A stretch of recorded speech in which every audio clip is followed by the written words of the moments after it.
तो अब हम एक्सरसाइज 14.1 से पहले जो उदाहरण आता है उसको सॉल्व करने वाले हैं। ये सबसे सिंपल उदाहरण है, ठीक है।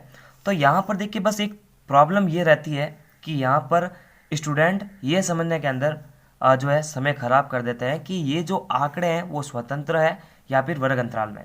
तो यहाँ पर देखिए जो माध्य ज्ञात करने की सिंपल विधि होती है प्रत्यक्ष विधि, उस विधि से जो है ये क्वेश्चन सॉल्व किया जाएगा। ये बहुत ही सिंपल सा सबसे सिंपल स्टेप के अंदर जो है ये सबसे सिंपल की विधि है। तो यहाँ पर देखिए आपको एक्स आई दे रखा है, एफ आई दे रखा है, लेकिन कभी कभी क्वेश्चन के अंदर ये आपको चीज़ दे नहीं रखी होती है। लेकिन आपको जो है हमेशा एक चीज़ का ख्याल रखना है कि यदि क्वेश्चन के अंदर पहला जो लाइन है सारणी के अंदर वो वर्ग अंतराल में नहीं है। वर्ग अंतराल का मतलब एक डिस्टेंस के रूप में इसको फिक्स गैप के अंदर जो है बांटा जा रहा है। जैसे देखो 0 से 10, 10 से 20, 20 से 30, 30 से 40, तो बराबर में सभी का 10-10 का गैप है। तो यहाँ पर गैप नहीं है, तो इसका मतलब इन आंकड़ों का आप स्वतंत्र आंकड़े मान लें।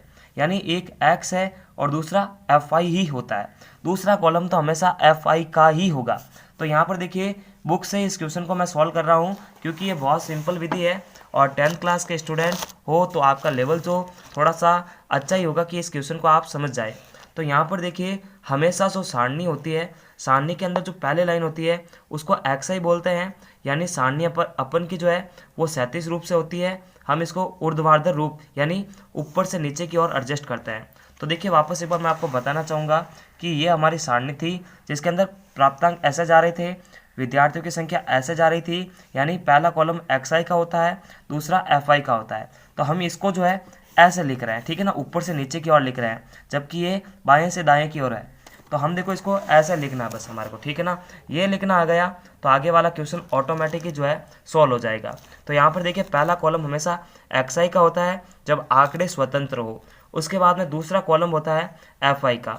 अब देखिए प्रत्यक्ष विधि का सूत्र क्या है, एक्स बार बराबर sigma f i into x i बट्टा सिग्मा एफ। यानी सिंपल तरीके से पढ़ते हैं तो सिग्मा एफ एक्स बटा सिग्मा एफ।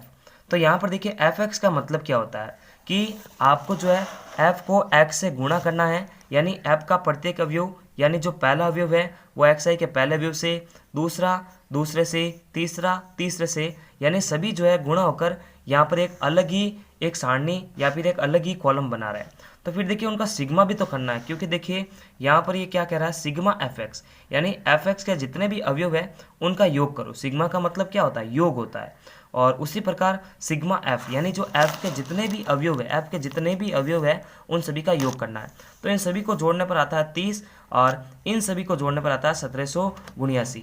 तो यहाँ पर करना क्या, बस इसको सूत्र के अंदर अप्लाई करना है। फिर देखो 30 का भाग अगर आप 1779 में देंगे तो बराबर जो है 59.3 के रूप में आंसर आ जाएगा। तो ये बहुत ही सिंपल सी विधि है, एक दो बार इसको रिपीट करना, ये बहुत ही सिंपल स्टेप में ही आपको समझ में आ जाएगा। तो नमस्कार, थैंक्स फॉर वॉचिंग। और पूरे चैप्टर की जो प्लेलिस्ट की लिंक है आपको वीडियो के डिस्क्रिप्शन बॉक्स में मिलेगी, वहाँ जाकर आप बैक टू बैक सारे वीडियोस देख सकते हैं। तब तक के लिए लाइक, सब्सक्राइब और शेयर करें। नमस्कार।